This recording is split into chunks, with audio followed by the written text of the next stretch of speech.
नमस्कार प्यारे साथियों, स्वागत करता हूं आपका अपने YouTube चैनल क्विक एग्जाम पर।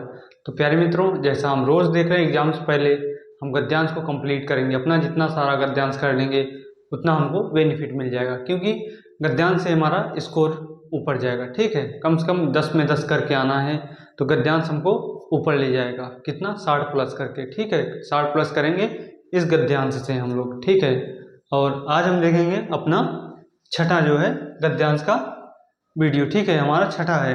लमसम 14 या 15 ठो हो चुके हैं। ठीक है, हमारे गद्यांश 14 या 15 गद्यांश हो चुके हैं। अगर आप लोग अच्छे से उसको पढ़ लेंगे तो आपका स्कोर ऑटोमेटिक 60 प्लस हो जाएगा। ठीक है, अगर आप लोग उसको पढ़ेंगे अच्छे से तो, क्योंकि गद्यांश सब लोग सोचते हैं कि बहुत सरल है। ठीक है, समझ नहीं दोगे तो आंसर ठीक नहीं होगा उसका। ठीक है, तो हम चलते हैं, स्टार्ट करते हैं अपने गद्यांश को। ठीक, चलिए, क्या है हमारा गद्यांश? क्या? गद्यांश 10 दिन का हमारा टारगेट है। 30 गद्यांश प्लस हमको अचीव करना है। कितना? 30 प्लस गद्यांश अचीव करना है। और स्टार्ट करते हैं अपने गद्यांश को। क्या है? हिंदी गद्यांश भाई अंकित शर्मा सर। ठीक है, और निम्नलिखित गद्यांशों को ध्यान पूर्वक पढ़कर पूछे गए प्रश्नों के उत्तर दीजिए। ठीक है, गद्यांश को पढ़ना है और उनके उत्तर देना है। उनके क्या देना है हमको? उत्तर देने हैं। ठीक है, क्या देने हैं? उत्तर। जैसा कि आपको बता दें कि पेपर में कटिंग आ चुकी है, क्योंकि पेट में इतने 25 लाख लमसम 24-25 लाख के में बच्चे हैं फॉर्म अप्लाई किए हैं। ठीक है, कुछ नहीं तो लमसम 20 से 22 लाख लोग जरूर जाएंगे एग्जाम देने के लिए। तो उनके लिए योगी जी का आदेश है कि लमसम 11-12 हज़ार बसें फ्री ऑफ कॉस्ट चलाई जाएंगी। ठीक है, रेलवे भी और बसें भी, ठीक, फ्री ऑफ कॉस्ट चलेगी। तो आप लोगों को कोई असुविधा नहीं होगी पेपर देने में। आप लोग अच्छे से जाइएगा और एग्जाम को दीजिएगा। ठीक है, और बेहतर करके आइएगा एग्जाम में। ठीक, चलिए हम अपने गद्यांश की तरफ चलते हैं। चलिए, थोड़ा छोटा कर ले, दिख रहा होगा। चलिए, पहला हमारा है। ठीक है, पहला फर्स्ट गद्यांश। भारत भयंकर, क्या? भारत भयंकर अंग्रेजी मोह के दुर्व्यवस्था से गुजर रहा है। क्या? दुर्व्यवस्था से गुजर रहा है। ठीक है, इस व्यवस्था को एक भयानक दुष्परिणाम यह है कि इस व्यवस्था का एक भयानक दुष्परिणाम है कि भारतीय भाषाओं के समकालीन साहित्य पर उनके लोगों की दृष्टि नहीं पड़ती, जो विश्वविद्यालय के प्रायः सर्वोत्तम छात्र थे। क्या है? विश्वविद्यालय के सर्वोत्तम छात्र थे। अब शासन तंत्र में, ठीक, क्या? अब शासन तंत्र में ऊंचे पौधों पर, पौधों नहीं, पौधों होना चाहिए ना, पौधों पर, एक मिनट, पौधों पर, ठीक, पर काम कर रहे हैं। इस दृष्टि से भारतीय भाषाओं के लेखक केवल यूरोपीय और अमेरिकी लेखक से नहीं, बल्कि उनकी किस्मत मिस्र, ठीक है, क्या है? मिस्र, क्या है? मिस्र, क्या है? मिस्र, मिस्र यहाँ होना चाहिए था, मित्र हो गया है। मिस्र, ठीक, मिस्र, म्यांमार, क्या? मिस्र, म्यांमार, इंडोनेशिया, चीन और जापान के लेखकों की किस्मत से भी खराब है, क्योंकि इन सभी देशों के लेखकों की कृतियां, क्या है? कृतियां वहाँ के अत्यंत सुशिक्षित, क्या? सुशिक्षित, ठीक, सुशिक्षित, सुशिक्षित, ठीक, क्या है? सुशिक्षित लोग, ठीक, सुशिक्षित लोग भी पढ़ते हैं। केवल हम ही हैं जिनकी पुस्तकों पर यहाँ के साथ कथित शिक्षित समुदाय की दृष्टि पराया, ठीक, क्या? पराया, प्रायः नहीं पढ़ती हमारा तथाकथित उच्च शिक्षा समुदाय जो कुछ पढ़ना चाहता है उसे अंग्रेजी में ही पढ़ लेता है। यहाँ तक कि उनकी कविता और उपन्यास पढ़ने की तृष्णा, ठीक है, उनके उपन्यास पढ़ने की तृष्णा अंग्रेजी की कविता और उपन्यास पढ़कर ही समाप्त हो जाती है।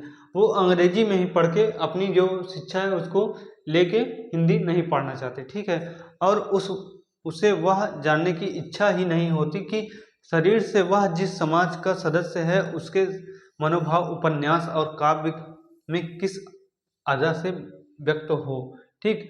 जब हम अंग्रेजी में पढ़ लेंगे उसका हिंदी फैक्ट हमको पता ही नहीं है कि क्या होगा, बस अंग्रेजी में मनोरंजन के लिए पढ़ लिए, सोचते हैं कि हमको फैक्ट मिल जा रहा है। तो भाई नॉलेज होगा तभी तो फैक्ट मिलेगा ना। तो एक बार हम इसको और देख लेते हैं, ठीक है, क्लियर कर दे रहे हैं इसको, ठीक, इसको देख ले रहे हैं, ठीक है। आप लोग भी पढ़ लीजिएगा इसको। भारत भयंकर अंग्रेजी मोह की दुर्व्यवस्था से गुजर रहा है। इन व्यवस्था को एक भयानक दुष्परिणाम यह है कि भारतीय भाषाओं के समकालीन साहित्य पर उन लोगों की दृष्टि नहीं पड़ती जो विश्वविद्यालय के प्रायः सर्वोत्तम छात्र थे जब शासन तंत्र में ऊंचे पौधों पर, ठीक, पौधों पर काम कर रहे हैं। इस दृष्टि से भारतीय भाषाओं के लेखक केवल यूरोपीय और अमेरिकी लेखक से ही नहीं बल्कि उनकी किस्मत मिस्र, म्यांमार, इंडोनेशिया, चीन और जापान के लेखकों की किस्मत से भी खराब है, क्योंकि इन सभी देशों के लेखकों की कृतियां वहाँ के अत्यंत सुशिक्षित लोग भी, ठीक, लोग भी पढ़ते हैं। केवल हम ही हैं जिनकी पुस्तकों पर यहाँ के तथाकथित शिक्षित समुदाय की दृष्टि प्रायः नहीं पड़ती। हमारा तथाकथित उच्च शिक्षा समुदाय जो कुछ पढ़ना चाहता है उसे अंग्रेजी में ही पढ़ लेता है। यहाँ तक कि उनकी कविता और उपन्यास पढ़ने की तृष्णा भी अंग्रेजी की कविता और उपन्यास पढ़कर ही समाप्त हो जाती है और उसे यह जानने की इच्छा ही नहीं होती कि शरीर से वह जिस समाज का सदस्य है उसके मनोभाव उपन्यास और काव्य में किस अदा को व्यक्त करना चाहिए, ठीक, किस अदा से व्यक्त होना चाहिए। तो हम चलते हैं अपने प्रश्न के ऊपर। फिलहाल आप लोग इसको पढ़ लिए होंगे तो एकदम आसान क्वेश्चन बनेगा, ठीक है। क्या बनेगा? आसान क्वेश्चन बनेगा, इसको देखना है। क्वेश्चन हमारा, भारतीय लेखकों की किस्मत खराब है, हालांकि, मतलब क्यों की, ठीक, किस लिए खराब है? भारतीय लेखकों की किस्मत किस लिए खराब है? ऑप्शन ए, वे अपनी बात भारतीय शिक्षित पाठकों तक पहुंचा नहीं पाते हैं, ठीक। ऑप्शन बी, वह अपनी भाषा में नहीं लिख पाते, ठीक है, क्या वह अपनी भाषा में नहीं लिख सकते, ठीक है। सी, उनकी पुस्तकों को यहाँ के नागरिक गर्भ योग्य नहीं मानते, ठीक है, कि हम इनकी कहानियों को पढ़कर गर्भान्वित हो जाएं, ठीक है, गर्भ योग्य नहीं मानते, ठीक। ऑप्शन डी, वे अपनी भाषा के साहित्य को पढ़कर अपने समाज का हालचाल नहीं जान सकते। क्या हो सकता है इसका आंसर? आप लोग बताएंगे इसका आंसर क्या हो सकता है? तो आप लोग बताइए क्या हो सकता है। ऑप्शन नंबर ए, ठीक, क्या ऑप्शन नंबर ए हमारा राइट आंसर। वे अपनी बात भारतीय शिक्षित पाठकों तक पहुंचा ही नहीं पाते, ठीक है, वो पहुंचा ही नहीं पाते। नेक्स्ट क्वेश्चन, उपयुक्त शीर्षक दीजिए, ठीक है, इसका शीर्षक क्या है? इस पूरी गद्यांश का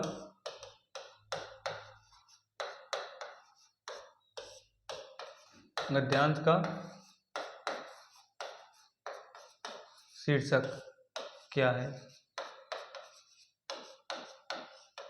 बताइए। भारतीय शिक्षितों को अंग्रेजी मुंह, भारत की दुर्व्यवस्था, भारतीय लेखकों का दुर्दशा, भारतीय शिक्षकों की दुर्व्यवस्था। क्या हो सकता है इसमें? भारतीय शिक्षितों का अंग्रेजी मुंह, या भारत की दुर्व्यवस्था, या भारतीय लेखकों की दुर्दशा, या भारतीय शिक्षकों की दुर्व्यवस्था। तो क्या होगा हमारा? ऑप्शन नंबर एक। क्या होगा? ऑप्शन नंबर एक, ए, ठीक, क्या होगा? ऑप्शन ए, भारतीय शिक्षितों का अंग्रेजी मोह, ठीक है, भारतीय शिक्षकों का अंग्रेजी मोह ऑप्शन। अब चलते हैं नेक्स्ट क्वेश्चन पे, ठीक है। चलिए, भारतीय भाषाओं के लेखक अमेरिका, यूरोप तथा चीन, म्यांमार, जापान के लेखकों से भी क्या है, हीन है, ठीक, भी हीन है, क्योंकि, ठीक, किस लिए उनसे पीछे हैं, उनके साहित्य को भारत में नहीं पढ़ा जाता, उनके स्वभाषा मतलब उनकी जो भाषा है के प्रति गौरवान नहीं है, ठीक, गौरव नहीं है उनकी भाषा में, उनके साहित्य को भारत के सुशिक्षित लोग नहीं पढ़ते हैं, वे अंग्रेजी के मोह से ग्रस्त हैं। तो हमारा क्या होगा, ऑप्शन नंबर सी, ठीक, ऑप्शन नंबर सी, उनके साहित्य को भारत के सुशिक्षित लोग नहीं पढ़ते हैं, ठीक है, भारत के लोग नहीं पढ़ते। नेक्स्ट क्वेश्चन हमारा है, एकदम स्लो करवाते हैं आप लोगों को, क्योंकि भाई समझोगे नहीं तो करोगे कैसे, ठीक है। नेक्स्ट क्वेश्चन है, भारत का सुशिक्षित समाज कौन सा साहित्य पढ़कर संतुष्ट हो जाता है, कौन सा पढ़कर संतुष्ट हो जाता है, अभी हम लोग पढ़ के आ रहे हैं, ठीक है। ऑप्शन ए, देसी, हिंदी, भारतीय, अंग्रेजी। आप लोग बताइए क्या पढ़कर हम इसको संतुष्ट हो जाते हैं, इसको आप बताएंगे, ठीक है, ऑप्शन बताएंगे इसका कि साहित्य पढ़कर संतुष्ट हो जाते हैं, कौन सा साहित्य पढ़कर संतुष्ट हो जाते हैं हम लोग, अंग्रेजी का, ठीक है, किसका, अंग्रेजी का, किसका, अंग्रेजी का साहित्य पढ़कर, ठीक, अंग्रेजी का,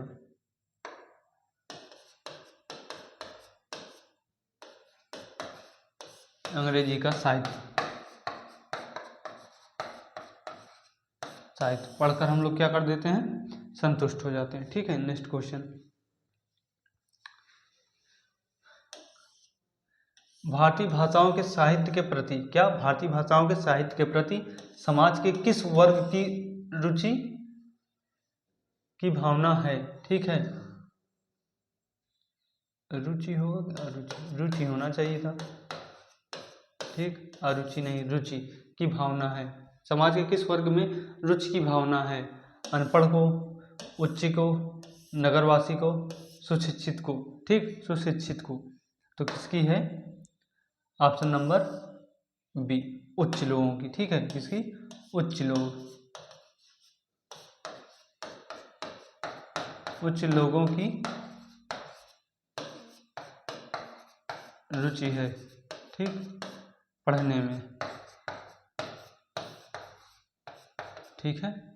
ये थे हमारे गद्यांश, जो कि आज का गद्यांश थोड़ा बड़ा था, इसलिए आज केवल एक ही गद्यांश लेके आए हैं। आप लोगों को फिलहाल गद्यांश अच्छे लगे होंगे, तो आप लोगों के लिए फीस है, केवल क्या करना है, आप लोगों को सब्सक्राइब करना है, ठीक है, क्या करना है, चैनल को सब्सक्राइब करिएगा, लाइक करिएगा, और क्या करना है, चैनल को लाइक, सब्सक्राइब और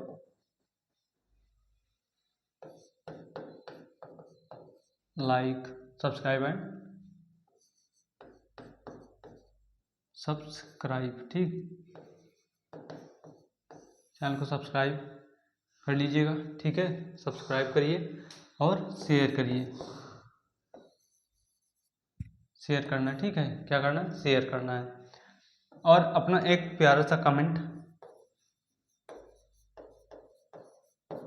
कमेंट बॉक्स में दे दीजिएगा, ठीक है, कि गद्यांश कैसे चल रहा है आप लोगों को, आप लोग सब्सक्राइब जरूर कर दीजिएगा, ठीक है, बहुत उम्मीद है आप लोगों से, सब्सक्राइब करेंगे चैनल को, और अच्छे अच्छे कंटेंट अभी देने बाकी हैं आप लोगों को, ठीक है, क्या कंटेंट अभी देने के लिए बाकी हैं, क्योंकि अब एसआई के लिए एकदम कंप्लीट हो चुका है सब कुछ, ठीक है, एसआई के लिए एकदम कंप्लीट हो चुका है, जैसे ही पेट का एग्जाम बच्चे देके एकदम फ्री हो जाएंगे, उसके बाद हम यूपीएसआई का बैच डाल देंगे फ्री ऑफ कॉस्ट, और आप लोगों के लिए एक रेलवे का जो है लेके आएंगे प्रैक्टिस सेट, ठीक, वो भी फ्री ऑफ कॉस्ट रहेगा, प्रैक्टिस सेट लेके आएंगे, कहिएगा तो वीकली रहेगा या तो फिर पर डे, जैसे आप लोग बोलेंगे कमेंट में बताएंगे वैसे ही होगा, ठीक है, रेलवे का, क्योंकि वो भी ज़रूरी है। 2 तारीख को हमारा उसका भी डेट आने वाली है कि क्या उस पर जो स्टे लगेगा कि नहीं लगेगा, ठीक है, नहीं लगेगा तो एग्ज़ाम 2-3 महीने में हो जाएगा, अगर लग गया तो फिर भाई एग्ज़ाम पीछे चला जाएगा। ठीक है, तो मिलते हैं नेक्स्ट वीडियो में, तब तक के लिए जय हिंद, जय भारत।